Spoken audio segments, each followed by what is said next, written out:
Good news, Suki! Okay mga suki, happy Palawan Day, no? January 5, unang adlaw sa pag-duty nato mga suki, no? Kumusta man ang ato ang New Year o pagsugat sa bagong taon, no? Nakamove on na bang tanan sa 2025? So karon mga suki, ninatay duha ka good news. Oh, yes, tinuod.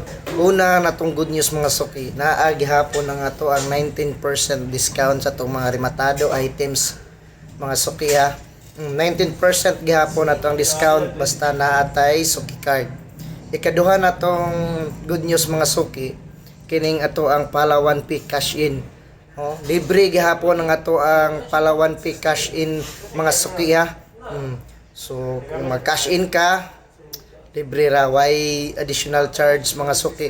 So pwede na rin ka mag bayad sa bills payment, sa mga savings, so ana. So kung wala pa kay Palawan Pay, so maghimo na ka suki kay libre ra ato ang cash in sa ato ang Palawan Pay mga suki ha. So mao to ang good news karon sa una sa tuig na to nga pag-duty. Happy to serve you po.